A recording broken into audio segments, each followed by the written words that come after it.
Hello friends, इस video को करना मेरी क्लास 11 का हिंदी का पेपर सोल्यूशन आदिवासी परीक्षा 2023-24 लेटेस्ट है।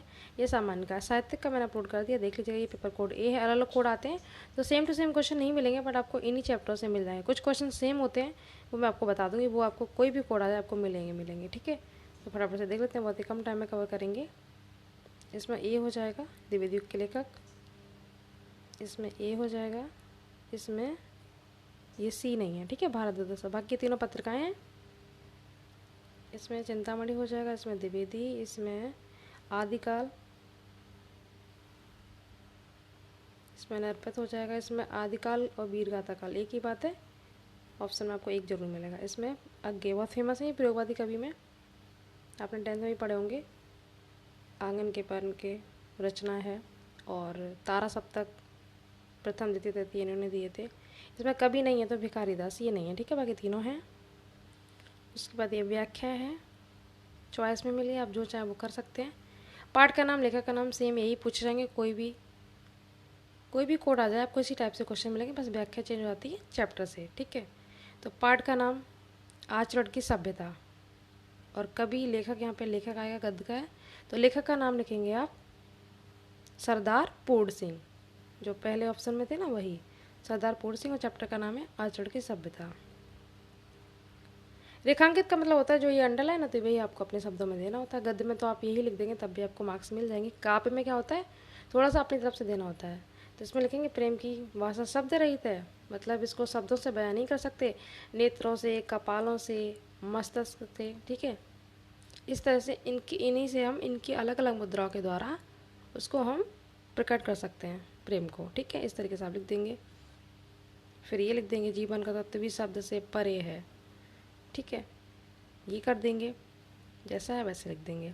प्रेम की भाषा के द्वारा हमारे हृदय के भावों को किस प्रकार व्यक्त किया जाता है, तो अभी बताया किसी भी माध्यम की आवश्यकता नहीं होती है। ठीक है, प्रेम तो मानव के व्यवहार से प्रकट किया जाता है, जैसे कि नेत्रों से, कपालों से, मस्तक से, इस तरह से आप कर लेंगे। ठीक है, नेक्स्ट है मानव का सदाचार किसके माध्यम से नहीं प्रकट किया जाता, तो यहाँ से देखो, बड़े बड़े लंबे व्याख्यानों से नहीं प्रकट कर सकते सच्चा आचरण, ना ही कोई धार्मिक ग्रंथों से प्रकट कर सकते हैं। अपनी भाषा में आप लिख देंगे।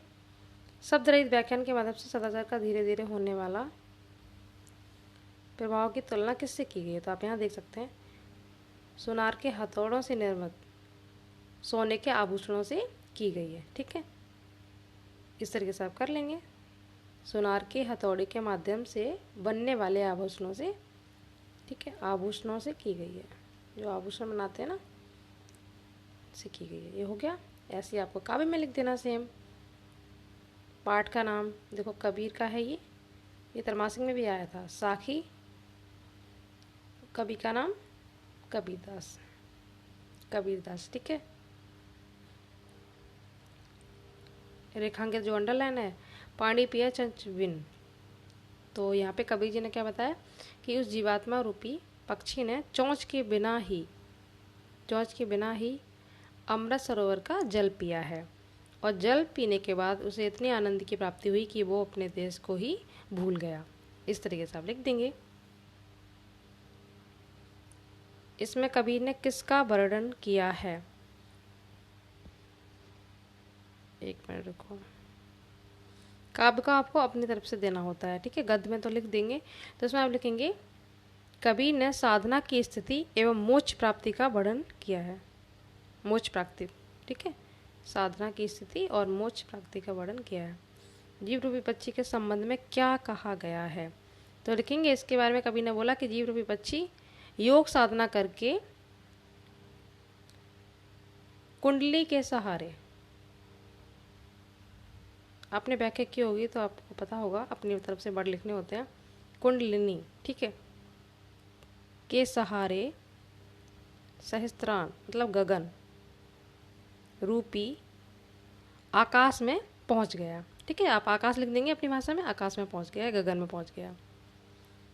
उसके बाद देखो यहाँ पे ये गगन का ही मतलब है, गगन में पहुंचकर जीव रूपी पक्षी ने क्या किया था, तो वही है, चोंच के बिना ही अमृत सरोवर का जल पिया था, और जल पीकर उसे इतनी आनंद की प्राप्ति हुई कि फिर वह अपने देश को, मतलब उस देश को ही भूल गया। इस तरीके से आप लिख देंगे।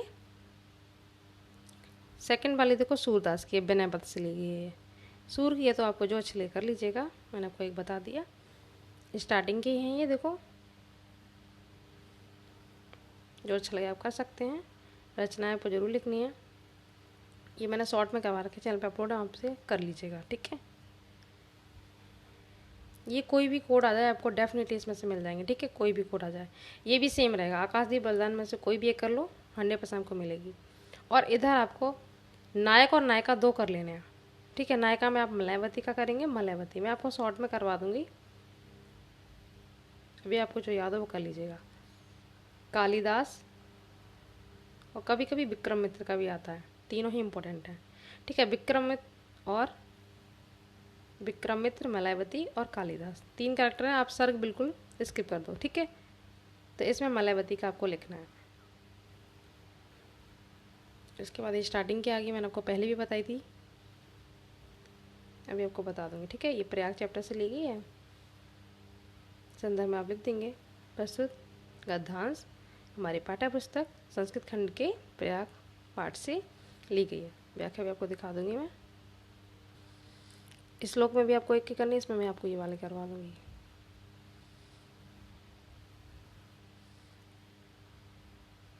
ये तो इजीली आप कर लेंगे, किसी एक का अर्थ लिखना है, परेशान करना, चापलूसी करना, ये भी सारी ईजी है, जो अच्छा लगे। कैनवा चैनल पर अपलोड आप कर सकते हैं, बहुत ही ईजी लैंग्वेज मैंने रस पूरे अलंकार करवा रखे हैं। एग्जाम्पल पे ईजी सब कुछ मैंने ये करवा रखा है, 9 से 12 तक का पूरा, ठीक है। तो प्लेस में आपको मिल जाएगा, कर लीजिएगा वहाँ से। फिर आपको ये पत्र लिखना है एक ऐसे ईजिली आप कर लेंगे। अब फटाफट से इस श्लोक की व्याख्या और चैप्टर की देख लेते हैं, ठीक है। तो ये इसकी आप व्याख्या लिख देंगे। संदर्भ कैसे लिखेंगे? प्रसिद्ध श्लोक हमारी पाठ्य पुस्तक संस्कृत खंड में संकलित सदाचारों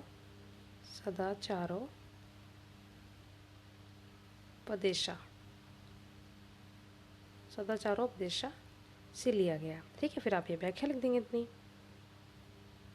यहाँ से यहाँ तक। और ये संस्कृत के चैप्टर की व्याख्या प्रयाग वाले की, इतना आपको लिखना है। संदर्भ मैंने आपको बता ही दिया, तो इस तरह से आप कर लेंगे। Thank you so much.